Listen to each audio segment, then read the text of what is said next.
ya nos acompaña Aníbal Cabrera, él es coordinador por los derechos de la niñez y de la adolescencia. Muy buenos días, Aníbal, gracias por acompañarnos en Vive la Vida XL. Preocupante la situación, que ya era grave en cuanto a números y a víctimas, y ahora esto se recrudece con la pandemia.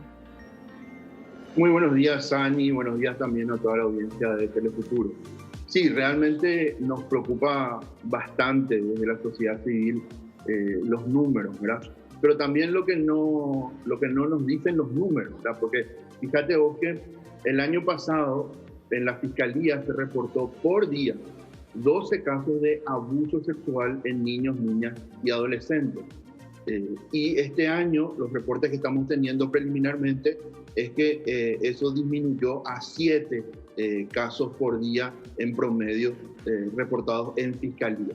Eso no quiere decir, Sani y audiencia también, de que este año hay menos casos. Esto quiere decir que, acordémonos que desde marzo los niños y las niñas están en sus casas, están en cuarentena, no están en la escuela, no hacen actividades comunitarias o al aire libre, por lo cual las posibilidades de que se pueda detectar casos de violencia, de abuso y de maltrato son mucho menores en este contexto, ¿verdad?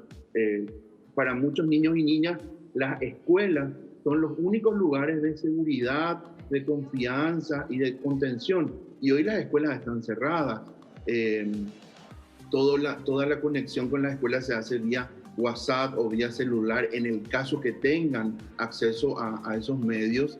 Y obviamente esos aparatos están controlados por las personas adultas de sus familias también, por lo cual que puedan hacer una llamada al 147, al Fono Ayuda del Ministerio de la Niñez o a cualquier otro número de urgencia, es bastante limitado actualmente. Bien, Aníbal, con relación a la cuarentena que recientemente mencionabas, ¿sirvió como un ambiente propicio para vulnerar los derechos de los niños y niñas en esta pandemia? Y con relación a eso, si es que es así, ¿tuvo cierta participación o debía de haber tenido cierta participación el Estado con respecto a eso? Obviamente el Estado es garante y responsable de los derechos de todas las personas en el país, y más todavía de los niños y niñas que son sujetos de protección especial. Eso dice nuestro marco legal. Ahora, nosotros tenemos fuertes brechas entre lo lindo que dice el marco legal en Paraguay y la práctica del Estado en hacer prevención y protección, ¿verdad? Esto tiene que ver también con la baja inversión pública en niñez y adolescencia y la baja inversión de los municipios en acciones de prevención comunitaria, ¿verdad? Nosotros no tenemos justamente un programa nacional que pueda abordar y atender a niños y niñas víctimas de abuso sexual, por ejemplo.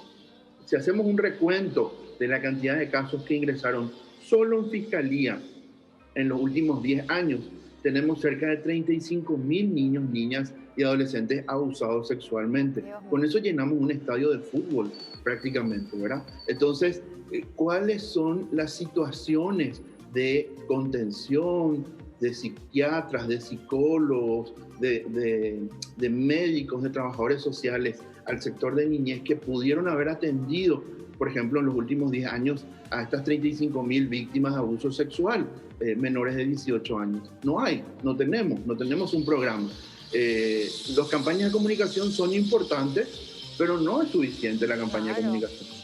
Totalmente. Y ahora yendo a una situación particular de estos 35.000 casos que tuvimos en nuestro país a lo largo de 10 años, imagínense también los que no se saben, ¿verdad? O los que no se llegan a denunciar por diferentes situaciones. Pero centrándonos en qué pasa si una persona tiene conocimiento o sospecha que un niño o una niña está en un estado vulnerable en donde su seguridad corre peligro, o efectivamente si sabe con certeza de que ha sido abusado, ¿qué tiene que hacer? Bien, a ver, cuando hablamos de prevención, lo principal tiene que ver con los mecanismos de protección y de autocuidado que puedan tener niños, niñas y adolescentes, ¿verdad? Y para eso la educación integral de la sexualidad es fundamental. O sea, no estamos hablando de educación para tener sexo, estamos hablando de educación en la sexualidad. ¿Qué significa eso? Que cada persona según su edad y su desarrollo evolutivo, pueda conocer cómo funciona su cuerpo, cómo funcionan sus deseos y sus placeres, por decir así, ya con los adolescentes también, cómo funciona su organismo también, ¿verdad? Hemos visto muchas niñas que le ha bajado, por ejemplo, su primera menstruación, y estas niñas lloraban de terror porque pensaban que se iban a morir desangradas. Y estamos en el siglo XXI y seguimos teniendo este tipo de situaciones, acá en el Bañado, en Carmelitas y también en el Chaco y también en la zona rural, ¿verdad? Entonces, el hablar con los hijos y con las hijas de cómo funciona el cuerpo, cómo funciona tu organismo, es sumamente fundamental. Y esas son las herramientas que te da una educación integral de la sexualidad, que hasta ahora se niega que se pueda dar en el sistema educativo, ¿verdad? Por eso también el Estado es responsable de estas situaciones y estos hechos de violencia, porque si en el sistema educativo hubiésemos tenido una malla curricular con información científica, de calidad, accesible según la edad de cada niño, niña y adolescente, podríamos estar evitando muchísimos casos de abuso sexual, de embarazo infantil, de embarazo adolescente, incluso de contagio de VIH-Sida, ¿verdad? En los últimos años también aumentaron, Sani y equipo ahí en Telefuturo, también aumentaron los casos de VIH-Sida en adolescentes y en jóvenes, ¿verdad? Entonces, todos esos datos nos tienen que decir que tenemos que hacer algo. ¿Y qué es ese algo? Es educar, obviamente, ¿verdad? O sea, tenemos que educar para poder cuidar, que es justamente lo que desde Sociedad Civil estamos promoviendo. Aníbal, en cuanto a estas herramientas que mencionabas, por ejemplo, el que haya una línea telefónica donde los chicos puedan acudir directamente, llamar, y este cambio cultural que se viene dando de a poco, pero se viene dando, por eso hay más denuncias, no es que aumentaron los casos, sino que se sabe más. Hablando con una señora justamente esta semana, me decía que cuando ella era chica, tenía un tío que le molestaba sexualmente, ella acudía a su mamá y su mamá le decía, vos le habrás provocado. Entonces, ¿qué hizo esta señora para protegerse de una sociedad que tenía esa cultura? Ella se vestía como nenito para que nadie le moleste, incluso dice que trataba de ponerse algo apretado en los senos para no despertar ningún interés sexual porque era la forma en que ella podía protegerse porque su propia familia no le protegía. Claro, fíjate de hecho que lo que se oculta detrás, y por eso decimos que la educación es fundamental, porque lo que tenemos que transformar son pautas de relacionamiento que están profundamente enraizadas en nuestra sociedad, que tiene que ver con la normalización, primero, de la violencia, segundo, del acoso y el abuso sexual. Es casi como normal que un hombre abuse sexualmente de una niña o un adolescente, e incluso de un niño varón. Recordemos que las estadísticas también dicen que cerca del 13-14% de los casos de abuso son de niños varones también. Nosotros entendemos que hay muchos más casos de abuso de los que se reportan. Podemos hablar claramente de un subregistro, Sani, y también podemos pensar de que, por ejemplo, en los casos de varones abusados sexualmente, la vergüenza de denunciar es mucho mayor, por lo cual no tenemos ese tipo de registro aumentado, ¿verdad? Lo otro que también ustedes mencionaron es que en el 80-85% de los casos, según el año, en los reportes que hay de Fiscalía, los casos vienen de haber sido cometidos estos hechos punibles del entorno familiar cercano, ¿verdad? Sí. Un abuelo, un padrastro, un hermano, un tío, ¿verdad? Y es realmente terrible que la familia, que tiene que ser el primer lugar en donde un niño o una niña tiene que estar protegido, tiene que estar cuidado también, ¿verdad? Y sentirse seguro, no pueda estarlo. Por eso es que hacemos la insistencia de que el Estado tiene que garantizar los derechos de los niños y las niñas, brindándole acceso a educación integral de la sexualidad. Acá hay una falsa discusión con respecto a el tema de la patria potestad, porque finalmente, si nos fijamos, la mayoría de los casos se da en el entorno familiar inmediato. Entonces la pregunta es, ¿por qué ponemos en discusión el tema de la patria potestad para no dar educación integral de la sexualidad, cuando es justamente quienes tienen que cuidar y atender a los niños y las niñas están violándolos o abusando de ellos, ¿verdad?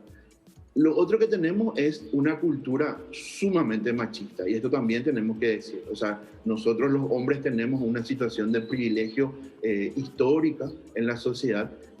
Creemos que somos más que las mujeres, creemos, porque así también nos educaron, ¿verdad? Por eso también tenemos que hablar de una educación en igualdad también, que es una materia pendiente en el sistema educativo. Y tenemos que empezar a deconstruir esas pautas y esos valores que pensamos que son positivos, en donde el hombre es superior y puede hacer lo que se le antoje, entre ellos abusar de un niño o de una niña.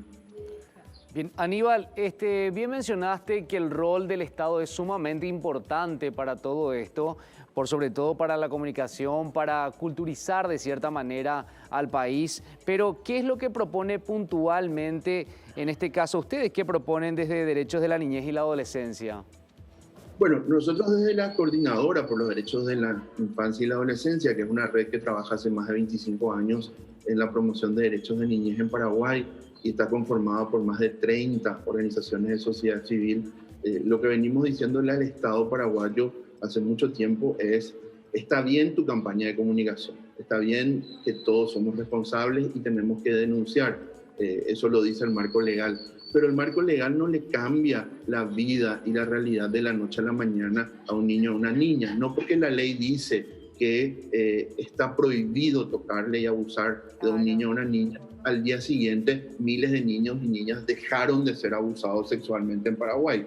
Fíjate vos que ese desarrollo legal tiene que ir acompañado necesariamente de un desarrollo institucional, de una instalación de políticas públicas territoriales en cada municipio. Eso tiene que tener equipos técnicos interdisciplinarios para trabajar prevención de todo tipo de violencia, incluido la violencia sexual, y también tiene que haber equipos de atención y contención en el caso ya que lleguemos tarde, ¿verdad? Porque, ¿qué es lo que nos dicen los datos, Ani? ¿Qué nos dicen los datos de la Fiscalía? Lo que nos dicen los datos de la Fiscalía es que llegamos tarde todo el tiempo. Claro. Estamos previendo. Aníbal, ahí te quiero interrumpir ya para ir redondeando, por favor. Y algo muy importante, ¿cuáles son los signos de alarma que nosotros padres tenemos que identificar, si nos puede, lo más común, para darnos cuenta de que algo está pasando, para no llegar tarde justamente? Genial. Algunos de los síntomas de alerta que tenemos que tener tiene que ver con cambios de comportamiento y cambios de humor. O sea, si un niño o una niña de 4 años, 5 años o 8 años normalmente está todo el tiempo sonriendo, jugando, y eso cambia, es que está ocurriendo algo, ¿verdad? Lo otro es cómo se viste, o si come o no come lo suficiente como estaba antes, o si quiere irse a un lugar, antes se quería ir mucho a un lugar y ahora ya no se quiere ir a ese lugar por nada del mundo. O sea, son pequeños puntos de alerta que tenemos que tener atención los padres y las madres, para ir acompañando y viendo qué está ocurriendo. Y tenemos que hablar desde chiquitos sobre el cuerpo y el desarrollo del cuerpo con nuestros hijos y nuestras hijas, ¿verdad? Y ese es un elemento que también cuesta bastante, ¿verdad? Porque no nos enseñaron a nosotros los padres y los adultos, ¿verdad? Y hoy tenemos que hacer ese ejercicio de dialogar con los niños y las niñas y con los adolescentes también, ¿verdad? Fíjate vos que si el sistema educativo no le da herramientas de autocuidado y autoprotección, lo que vamos a dejar es que los adolescentes sean educados en su sexualidad por la pornografía, que es lo que está ocurriendo también, ¿verdad? O sea, el acceso a las redes sociales, el acceso a sitios pornográficos también, donde los adolescentes despiertan su curiosidad, hace que tengan información de baja calidad con respecto al tema de la sexualidad. Entonces, si brindamos una educación con bases científicas, con información de calidad, en donde los equipos docentes, y esto también es importante decirlo, en estudios que se han hecho tanto en Paraguay como también en otros países de la región, la educación entre pares, o sea, los adolescentes que comparten información, es sumamente importante. Pero la educación de los docentes hacia los adolescentes es fundamental porque los adolescentes le tienen como referente adulto importante a su docente, a su profesora, y hacen mucho caso de lo que ellos les dicen también. Claro. Por lo cual, ahí es fundamental que los docentes puedan tener estas informaciones para educar, ¿verdad? Y educar para cuidar, que es lo que decimos también. Gracias, Aníbal Cabrera, representante de la Coordinadora por los Derechos de la Niñez y Adolescencia, poniendo luz a este tema tan pero tan preocupante de la violencia sexual contra niños, niñas y adolescentes. Gracias. Gracias, Aníbal. Vive la vida.